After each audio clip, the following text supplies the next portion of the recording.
Welcome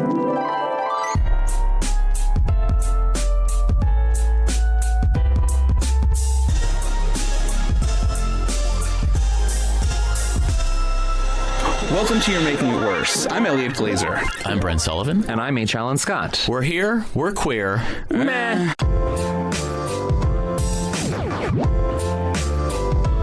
Textual healing. So, Elon Musk announced this week that he's moving the headquarters of X and SpaceX from California to Texas. Now, speaking from the perspective of Brent right now, I saw this headline and I assumed this was just the usual weird blustering bullshit from Elon Musk.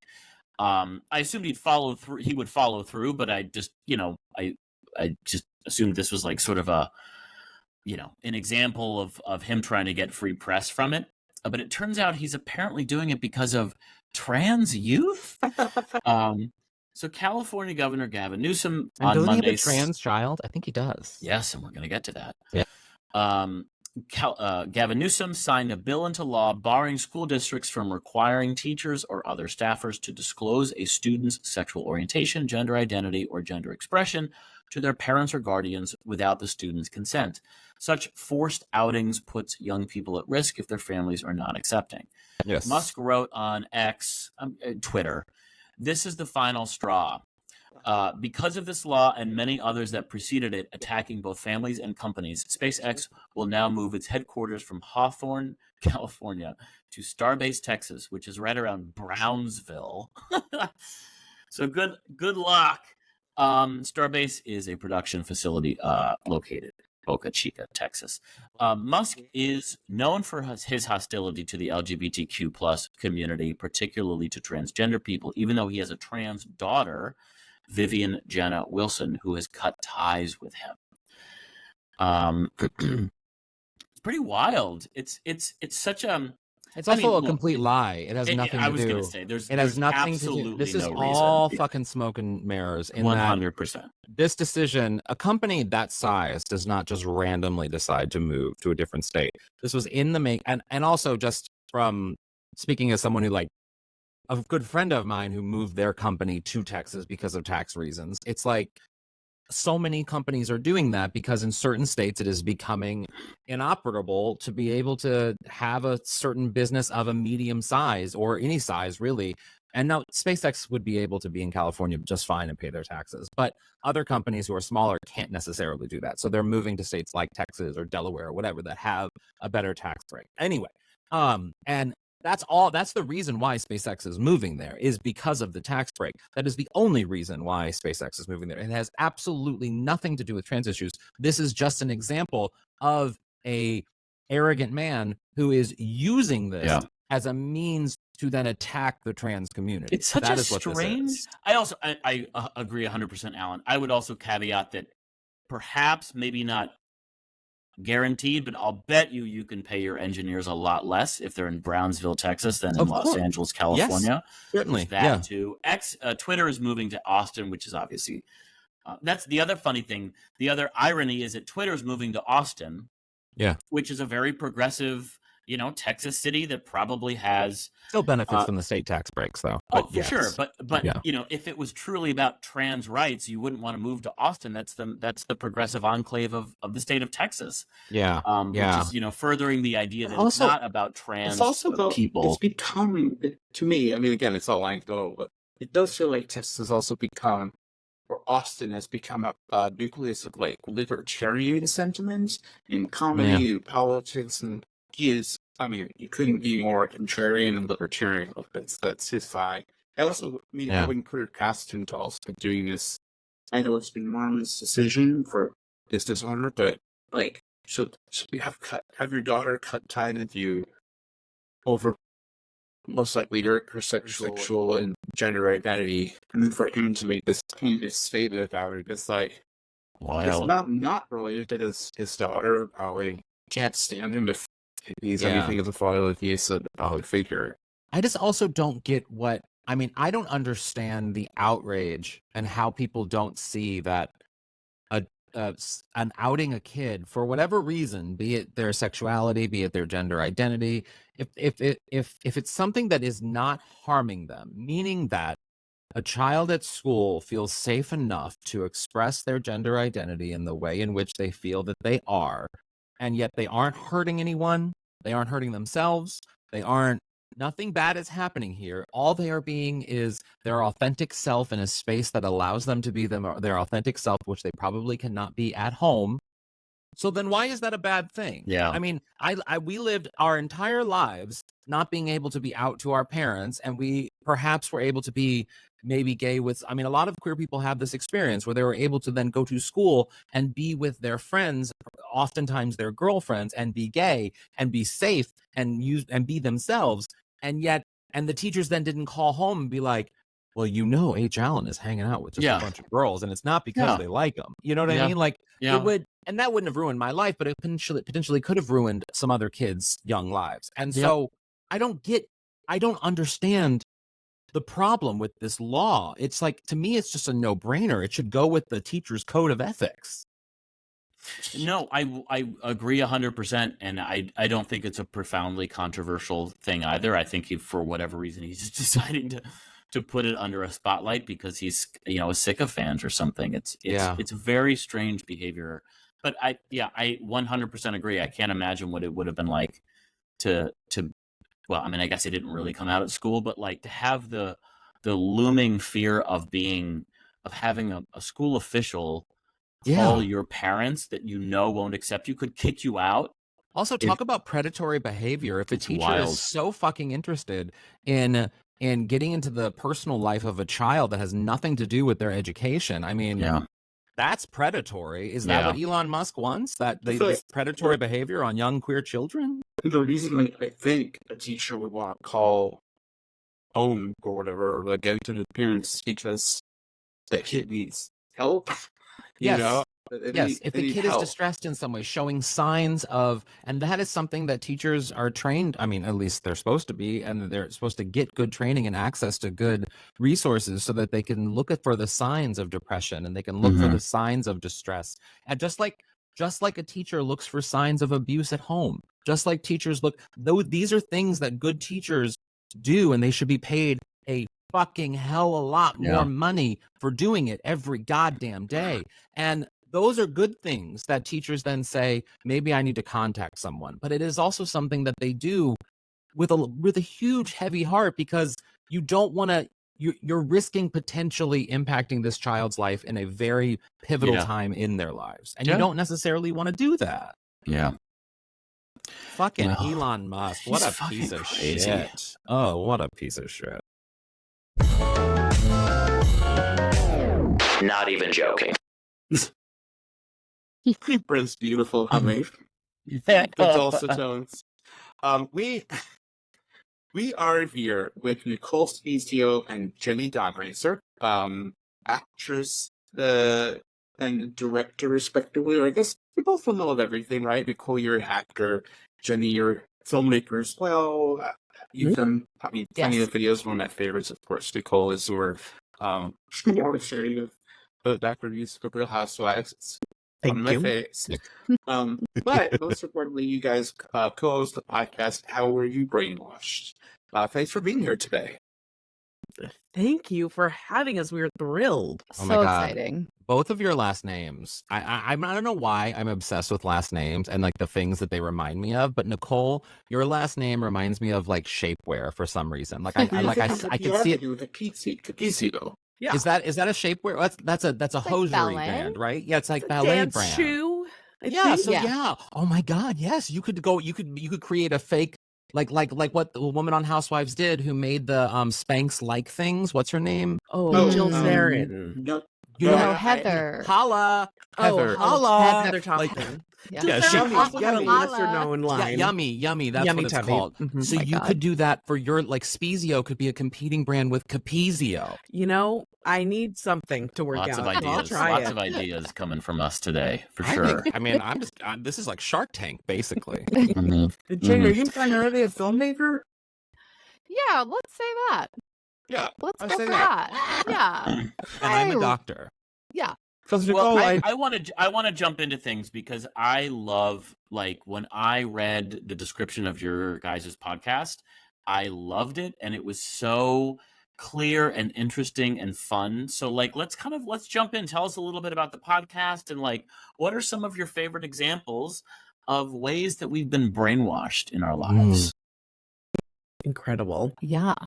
So our podcast, How Are You Brainwashed? It sounds serious and sciencey, and like we're journalists. We're absolutely not. We are Sure. amateur comedians, Great. as has been said. Believed. So we like to have people on the podcast. We met in acting school, which is its own Tish? form of brainwashing. Tish, yeah. Yes, Tish. Oh, Yes, sure. We're Tish. sorry. We're sorry. Yeah. And so after having lived through that, that form of brainwashing, we thought, there's just so many things that you grow up thinking it's just like real and true. I'm from New Jersey. Jenny's from Texas. I feel like also has something to do with it. Yeah. Growing up in a red state, religious state, we get a lot of answers, I would say, around that.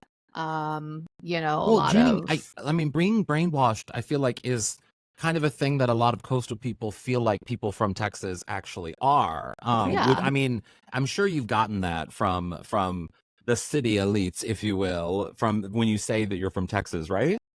Yeah, people have a lot of questions. They're like, what's the vibe? Are people like we think they are? And, I grew up in Dallas, which is ultimately 50-50, I would say. There's a good liberal part of Dallas. The cities tend to be a little more. Yeah. But that being said, I went to Episcopalian school my whole life with a lot of rich kids. Isn't it basically pretty chill? Yes, actually. Oh. Secretly, yes. But they didn't allow gay priests for like a long time or something. There was like a scandal about that. You remember that? I'm sure that's right. Yeah, that's I probably mean, true. We don't need to go into Episcopalians details are about definitely that. considered the more progressive of the Protestant denominations. But Mhm.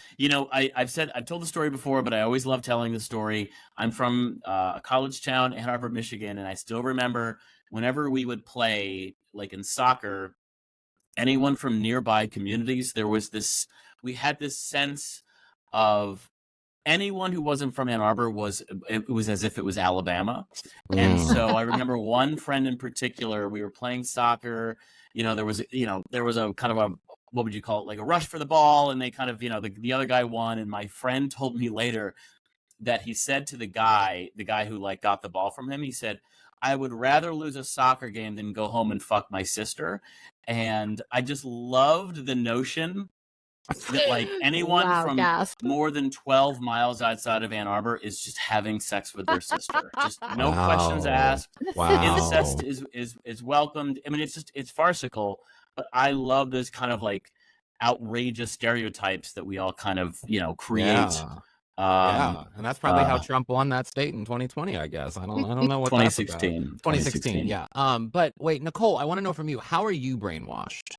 Oh my God. Well, I think the New Jersey of it all definitely has to do with it. Like, I remember watching Jersey Shore that first season and all of the guys being like, I'm going to hook up with this girl and not that grenade fat whale. Fuck her. Like, and I was like, right, because that's how actually men talk about us and that's normal and good. And like, this show Totally is acceptable. being so real by showing us the real way men talk about women. And I think I just like, that definitely poisoned my brain. To watch Jersey Shore and be like, I relate and I understand these people is not what the I point think was of that show. unfortunately, like when you look back, I guess 2008, if that, like the time has always been quite cruel to women, even throws of feminism. Well, the first and all second, of history all of has been history. quite cruel to women, yeah. But I'm saying specifically in like you grew up around the late 90s, early 2000s, the aughts or whatever, and it's like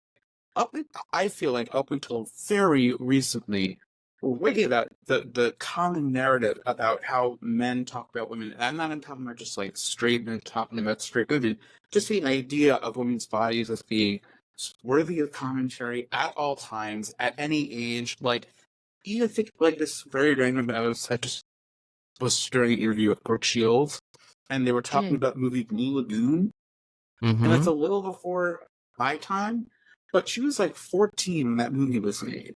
And that's genuinely so horrifying. The idea that was a mainstream movie, and this was a child, like, that is horrifying, but it was, I guess, par for the course. And yet Well, now also it's that her criminal. mother signed off on it. Like, that's the Oh, yeah. disgusting thing, is that it wasn't even just like she was being taken advantage of. She was being taken advantage of, but also her guardian, the person who was meant to protect her, was the one saying, "This is a great opportunity." Like, But because she's it's fucked up. To me, that sounds like it's like a level of brainwashing, is what Nicole's saying. Yeah. Like, just that women and girls' bodies are for the taking. And like, Mhm. at what point did you realize that was not correct? Oh, we're still working on it. Yeah. I love it. You talked about a bunch of things. One of my favorite was you talked about religion, obviously, monogamy. I want to hear what you think about chiropractors. Oh, Brent's gonna Oh, love yeah. this. He hates chiropractors. We're anti chiropractors ultimately. Just got Brent's We- vote. I've never been to one, I have to say. Nicole has frequented a chiropractor, but I am now on the physical therapy train, Oh, which mhm. is I've it been just there. a chiropractor in disguise? I don't know, but I really like physical therapy. But chiropractors, it seems to be like the charlatan of doctors. Other doctors hate chiropractors. Yeah, they do. They're certainly not doctors. I mean, look, I have met enough people. I've said this before. I'll say it again. I've met enough people who anecdotally have success, including one of our co-hosts of this podcast, with chiropractors. So I will gladly concede if it works, it works. That's great. I would never go to one. It's the foundation of the entire quote unquote science is horseshit. And so there's no reality to how they say they create their solutions. But if it works for people, then somehow it's working, and that's that. And that's that. But I when get they it. bring out that big gun, I have this one chiropractor, and when they bring out that big gun, not only is it kind of a turn on, but it just makes me feel like I'm being protected. You know what I mean? It just like You he mean puts the that massage, gun. the massage? the like Theragun? Do they have Yeah, like Theragun? the thing, I you know, which gotcha. also oddly, I bought one for myself, and before my cat passed away, R.I.P. Like my cat loved it. My cat loved the massage gun. It became seems his. it would be rough for a cat. It was on Yeah. the low setting. I was Oh, very safe, okay. but like, All right. but you know, well, he did die. But like, Right. it's still, it's just like, they love the gun. I love the gun. I And love that Nicole, gun. you went to the chiropractor before PT? Yes, I only knew about chiropractors. I'm throwing out my back left and right. I have problems. Same. That's literally and- Elliot right now. Yes. Oh no. Oh my god, Kind no. of. I Yeah. am. I have a great physical therapist. If you want a recommendation, I'm Thank on you. the West Coast. Yeah. But yeah, I just only knew that there were chiropractors, and I think like the gun is fine. The little massage pads is fine, but when you are literally taking my neck Yeah. and snapping it Nope. Yeah. in different Nope. directions, Yeah. and I'm paying you to do so, Yeah. it's wrong. And Jenny, Yeah. you won't go to a chiropractor, right, Jenny? Is that It just never came up for me. I Yeah. recently went to physical therapy for pelvic floor because I had a baby. Oh, in November. congratulations. Thank you. Yeah. His Are name you is brainwashed as Elliot. a new mommy His name is as Elliot? well? His name is Elliot. Oh, It's good not choice. Is it with 2 L's or 1? It's with 2 L's, 2 T's. That's Oh, fine. well, Ooh. see, totally Wow. different. I'm Totally okay different with from that. Elliot. I'm Like, on, it's on no. all teams. Okay. Okay. So yeah, just never. I don't know. It never came up for me. But yeah, I'm now going to PT, and I love We it. love- we Well, love no, and you that. knew that. Well, because Support. you said you're a mommy, I do have to ask you, Jenny, because I feel like, just like in the chiropractor realm of things and the religion realm of things, I feel like parenting is also an area in which people become insanely brainwashed on a level that some of them just need to jump off something Good because it point. is just they've gone too far. So, like, I Yeah. want to know, do you feel the pressure? Do you sometimes, because I feel like it's easy to be brainwashed as a new parent because you're just in the mix of it all. Do you feel like sometimes like you catch yourself being like, oh wow, I almost went off the deep end here? Like, do you know, with the parenting vibe situation, 100%. And also, this is gonna blow your mind. Nicole's a new parent to twin girls. Oh, right. Oh, Oh, congratulations, Mazel Wow. tov. That's so wonderful. So we are both deep in the We're in motherhood, it. early Yeah. motherhood brainwashing, which is, the internet makes me think I have to prepare 3 beautiful, well-balanced meals for an 8-month-old baby, which makes no sense. No, Like, Absolutely no. not. He's still getting all his nutrition from my breast milk, but when you Yeah. start solids, they're like, there's thousands of videos of like, this is what I fed my baby today, my 7-month-old baby today, and you're like, what do you mean you gave him steak? I feel like I don't understand. the like wellness industrial complex, if you want to call it that, of the internet and social media has probably made things so deeply confusing versus what's medical or clinically proven. Like, because wellness, forget about other, but across the board, since in my opinion, just have like fucked up society in a lot of different ways. This whole complex. I'm wondering, is that I mean, it is brainwashing to a degree. It's so hard to know who to trust, Right? Because Mhm. everyone is pushing their own agenda. People are trying to sell you stuff. Like, Yeah. you just have to be out there and gathering the information and just try to make your own Yeah. decision. Like books, right? Like actual books, probably. I mean, I don't Mhm. want to sound like ancient, but I feel like, books and authors who you might respect. I don't know. Brent and I always talk about, and a thing that also feels like brainwashing to me, which is also, again, sort of along this realm, but the idea of so many people now, whatever certification they do or don't have, espousing mental health advice and platitudes, most of which are empty, most of which don't carry meaning, but it's become this common language that when people espouse it online and package it in a certain way, Life coaches, but essentially. it's Life all coaches. melded together, Totally. and I find it terrifying because it sort of brainwashed people to not know what is real, what isn't, what's therapy, who should give them advice, what's empty. Like, it creeps me out.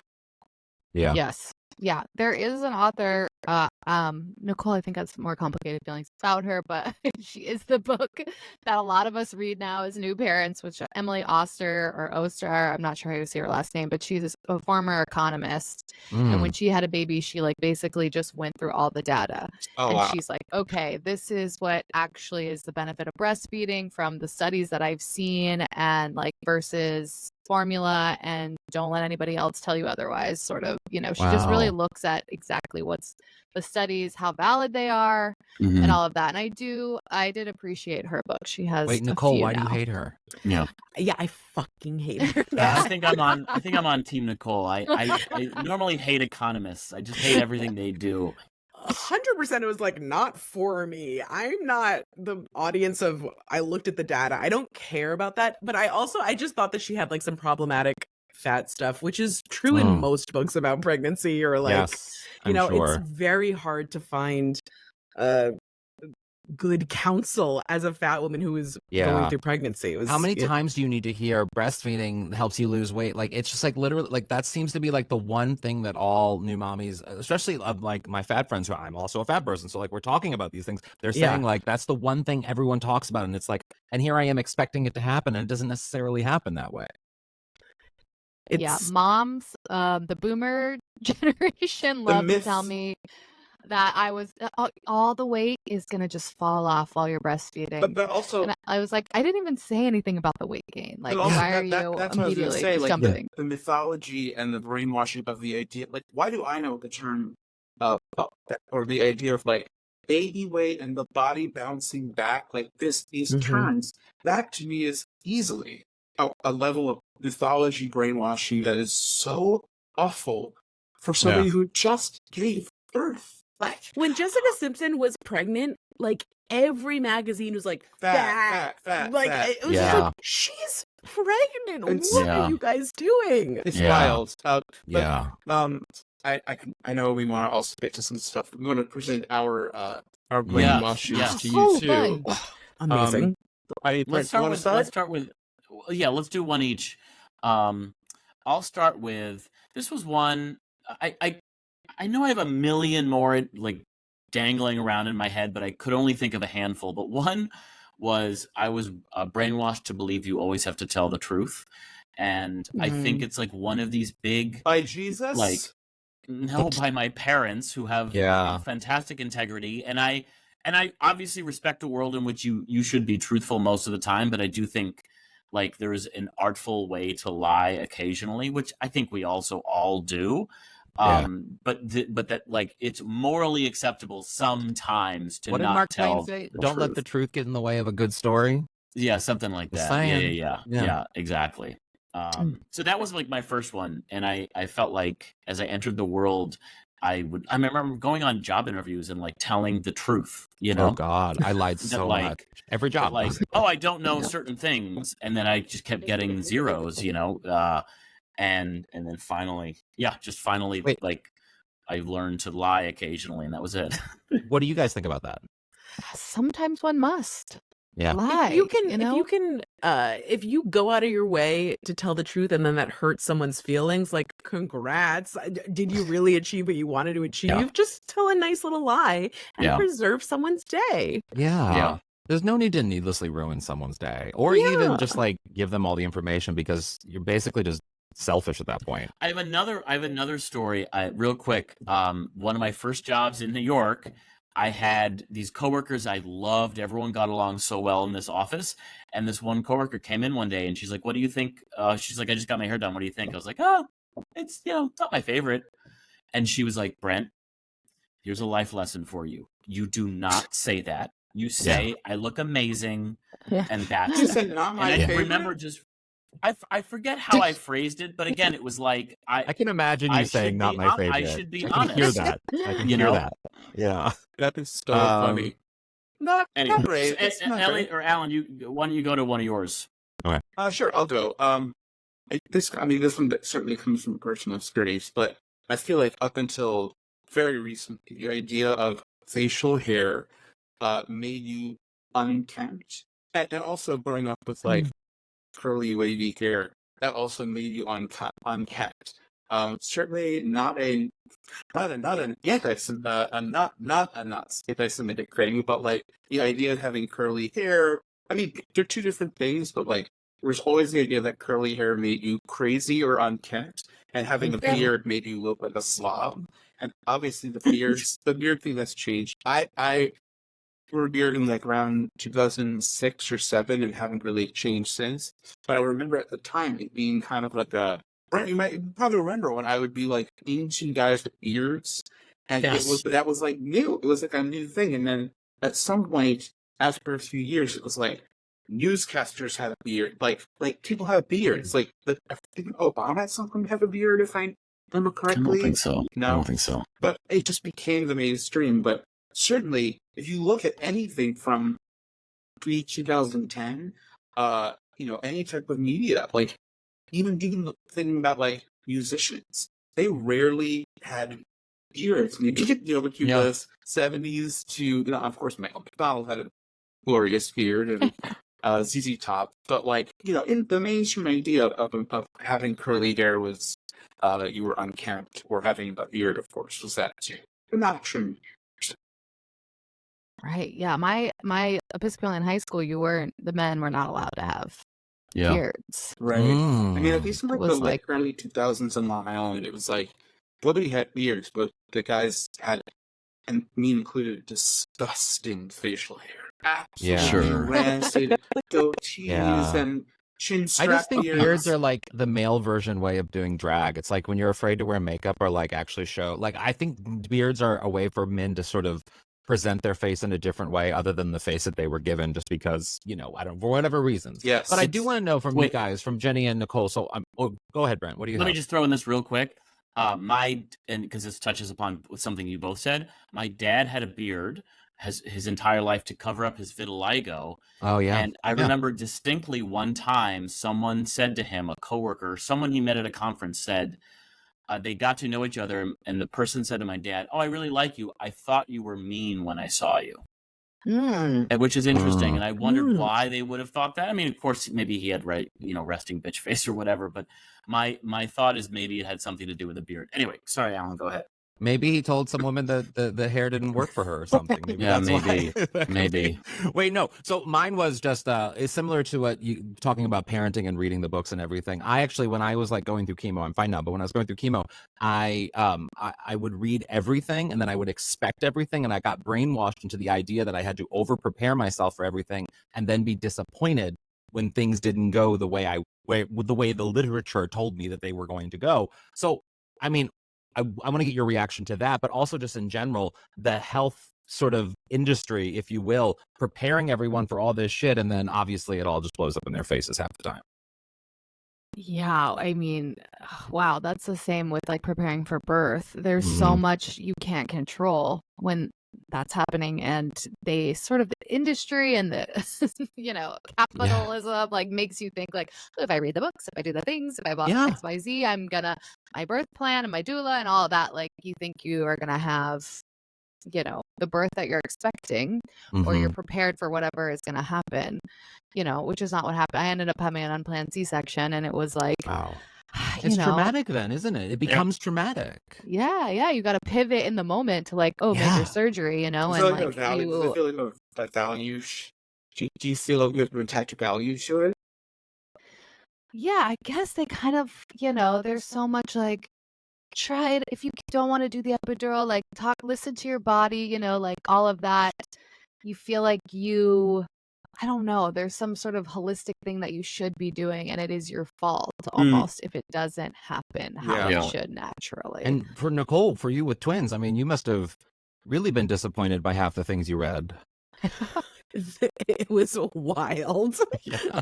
Like, I think that I sort of with twins, they really hammer home like, you don't know what this birth is going to be like. Do not get attached to anything. Like, Oh so no. I feel like I had a different experience than Jenny in that I really was like, I surrender. But the sort of a different thing came up, which is one of my twin girls had to be in the NICU for 5 weeks after she was God. born, and she's home now and it's all good. But like, that was the piece that no book could have prepared me for. Yeah. Like, I just, even to take one home and like have a newborn and then have to go back and forth to the hospital, and like, it's so funny too, we were talking about weight earlier. Like, I was so stressed during that 5-week period. I couldn't eat. My milk was not coming in, so I couldn't breastfeed. Like, for me, I was rail thin. Like, I just remember looking in the mirror and being like, still like thinking about my body in the darkest moment. I was like, oh my God, I like look different. And then being like, why am I considering this right now in like the lowest of lows? It was wild. But then you also start to like, I mean, at least for me, and this is not something to do with chemo, but just in general, like, if the doctor tells me that I have something wrong with me or whatever it is, like some back pain or whatever it is, because I am a larger person, I immediately go to, it's my fault. It's because I became fat, so that's why I have this XYZ problem. And that is like, that's another way also that the world brainwashes, at least with fat people, to think that it's all just your fault because you are the way you are. I had a doctor one time ask me, she was like, do you drive? And I was like, oh, I live in New York, so like I don't really drive a lot. And she was like, well, fat people die in car accidents a lot. I was like, what are we doing here? And what's the reason for that either? Like, there are just so many doctors just hate fat people. Yes, that's so true. Yeah. And you have to, as a fat person, make sure that you are getting good care, and it is few and far between. Like and I was just like, even after I said, no, this doesn't apply to me, she still was like, I want you to know. Yeah. Just wild. The way these people brainwash us, everyone needs to listen to your podcast because one more before we go. I just want one more that I feel like applies to everybody here. I didn't really learn about this. Actually, I wonder if Ellen and Brent learned about this, but it's something I learned about recently from my sister that I wasn't aware of. The idea of leaving a man with blue balls was considered like the peak of cruelty. Yeah. Are you familiar with this? It's an old trope. It's even an old Hollywood trope too. I mean, if you go back to old films, that was sort of like the idea of like the woman leaving the man. I mean, it's like, it's a thing that in popular culture has just permeated in lots of different ways. But so it sort of, it came out as like guilt for. Oh yeah. That's just another way. Another way to shame women, really. Oh, for sure. There was, the sentiment was, you don't want to leave your boyfriend with blue balls, as if a horny teenage boy can't finish himself off, Yeah. God, that is Quite gnarly. literally, Or that he hadn't already before the date, during the date, I mean, it's after like, the Jesus. date.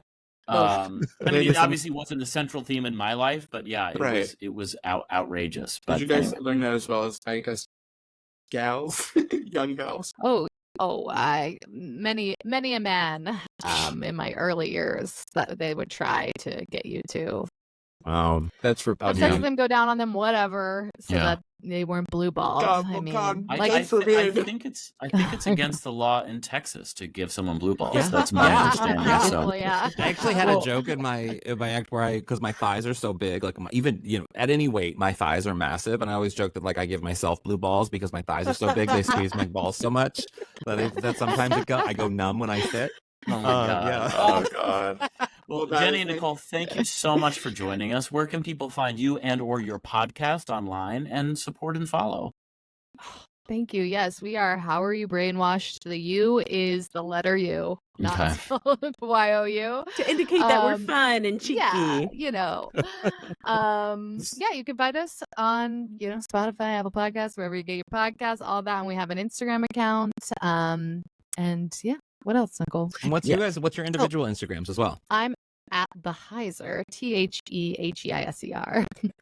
And I am at Nicole Speizio. Speizio is Spiezio. And our podcast Instagram is How Were You Brainwashed Pod.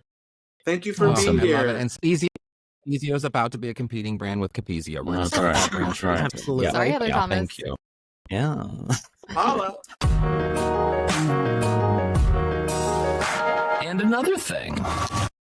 We need to talk about medium friends, not ones that can like look into the future and tell you when you're going to die or whatever. Like, what was that? Is that median? Teresa That's Caputo? median. No, I is that think median Teresa or Caputo. medium? It's Teresa Medium, Caputo. but medium, Medium. right? That's with an M. Yeah. Yeah. Well, it's a different kind of medium. Then this is an article from the New York Times.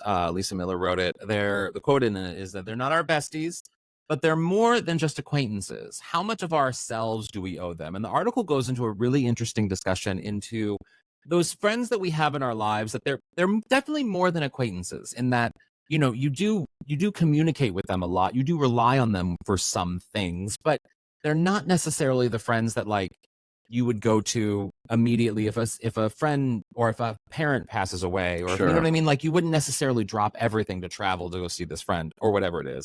And there was a great quote in it, or a great paragraph in it, that I just want to read. Medium friends are genuine friends. You share history, such as, an alma mater, and circumstances like an employer, or interests like, jokes or whatever. Medium friends make you laugh. They bring news, offer insights or expertise. But unlike the closest of friends, medium friends test the limits of your time, love, and energy. There are only so many dinners in a week, so many people with whom you can be incessantly texting. Medium friends prove the lie in any naive attempt to be all things to all people, meaning that like they're the friends that you would definitely just be like, I can't go tonight, or I'm not going, or you would leave on red, if you will. Yeah. Maybe this person has a more active social life than me. I was but going like, to say the same. I know you're going to. my medium friends aren't texting me constantly. I mean, first of all, most of our friends are medium friends, just because that's like, you don't have 50 best friends. You have a handful of very, very close, meaningful relationships. And then, almost everyone else who you like and cherish falls within medium friends. But yeah, like I've got a billion of them. That's, one of the reasons I'm in LA, but they don't text me all day. I don't know who this bitch is that like, Hey. she's like annoyed that not her best friend is texting her every day. It's like, what? Let's just say this is not an op-ed. This is a well-researched piece by a journalist. So she is not a bitch. She is just doing her very due diligence as a reporter. Let's just say that right up front. There are only so many dinners a week that make. There are only so many dinners a week. It's but I understand it in that there are, like, for example, I mean, you, Brent, you've always commented on this, how like I go to the bar and I know everyone at the bar. Like, it's like I do have that personality that I am very social and I know lots of different people. That said, I would never, especially after chemo, I made a very clear point of like focusing on friendships that mattered and having those be the core of my friend group, if you will, like, like you two, or like Matt and Brian, or like those people. And And those are the people that I would like, for example, with Brian, I go to New Orleans at the drop of a hat because of an emergency or whatever it is. Like, that is the core family friends. The medium friends, though, are the ones that, and I do relate to it, that, like, for example, they'll want to hang out. Elliot's just throwing stuff around here. Good Lord. No, but just today, for example, there was a friend that I did have some casual plans with, but the day came and it became sort of like chaotic. And I had already kind of was like lackluster in sort of thinking about if I wanted to actually go through with getting this coffee, because I was like, I'm going to be busy and then I'm going to have to rush home to record. And it's like all these different things. And so I didn't necessarily feel bad canceling because it overwhelmed me to a point where I recognized that this friend who doesn't listen to this podcast was a medium friend, and that I didn't necessarily feel bad canceling. And yeah, it might then be like a month from now before I actually reschedule anything. I love a medium friend for that reason. Yeah. It's just casual. It's, you know, you don't have to invest too much, but it's like this person in your life, and, you know, there's no, I mean, she talks about like the idea of like pressure. And I like the idea of these medium friends not being high pressure. And the casualness with which you might see them or talk to them, and they can come and go, and you might come and go for them, but you're still of value to each other, but you're not like circling each other's orbit in a way that ever feels high stakes. But the fascinating thing about the article that I think really stood out to me was when a close friend moves into the category of medium friend, and that moment. And in the article, there's a really interesting thing. I think it was about an old close friend who then became a medium friend because of circumstances of life. You move, you get a job, you move away, whatever it is.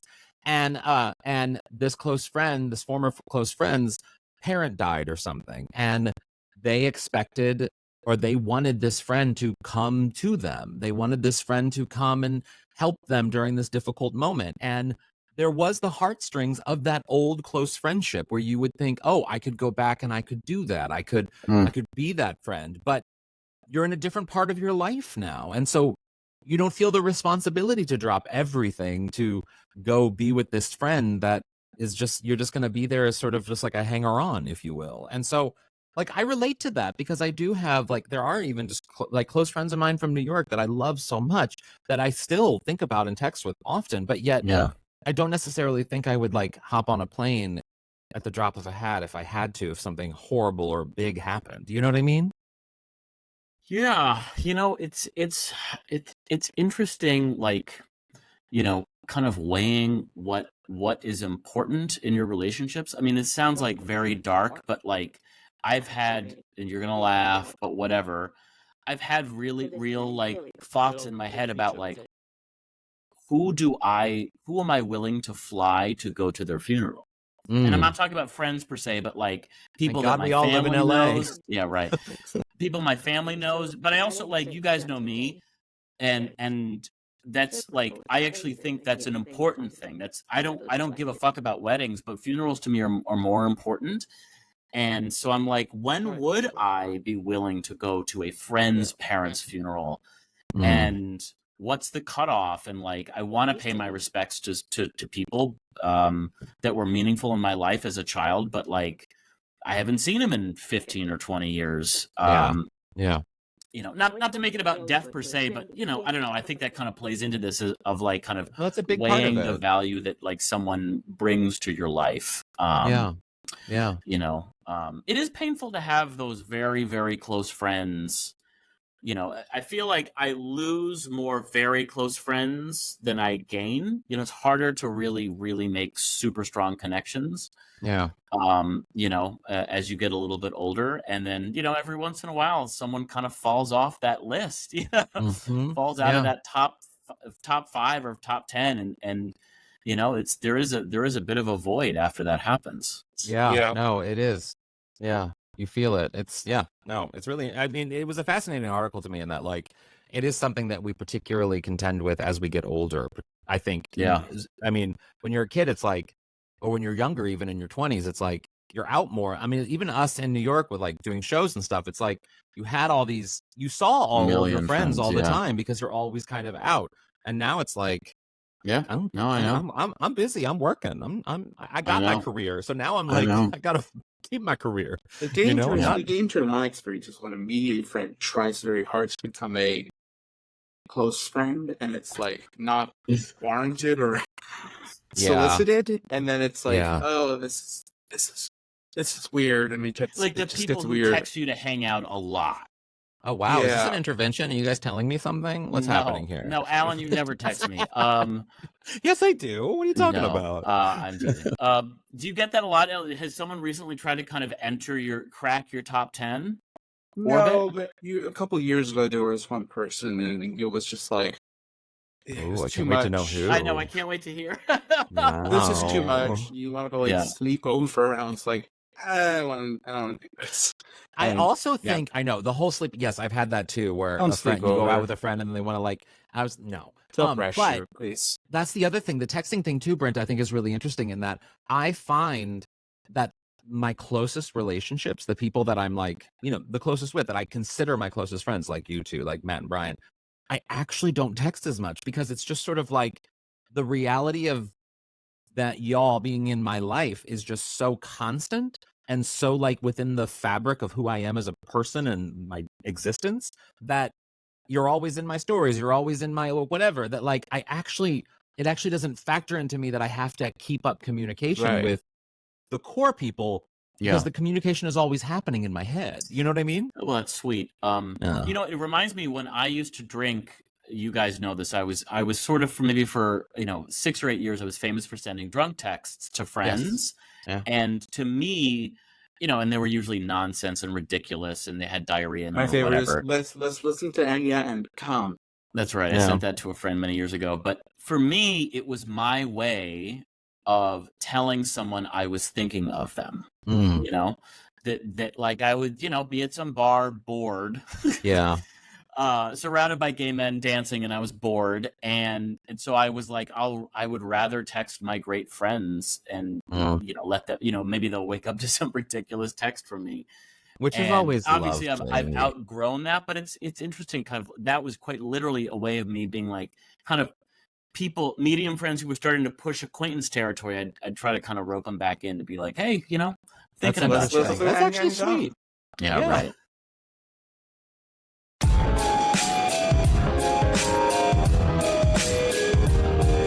What would your aunt say? Brent, what would your dad want to say about something you heard about today's show? I have a question for Brent. Are you gonna fly for my funeral? Well, we all know the answer to that one. The answer to that is no. We'll be sending a brigade of graffiti delinquents. My Aunt Joanne would say, I was brainwashed to think that Jews weren't hung, but guess what? Ain't the truth. Ain't the truth.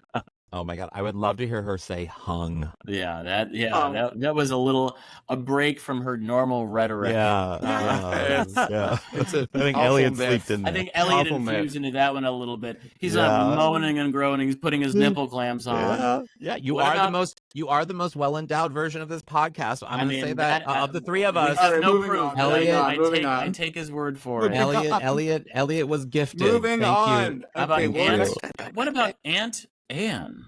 Aunt Anne would say, I'm having trouble coming up with my medium friends, probably because I've never been a medium in my life. Yeah, that's great. So good. Aunt Anne's so good. She's so sharp. Oh my God. All right. Well, thanks for listening, everyone. I am H. Alan Scott. And I am Elliot, well endowed Glazer.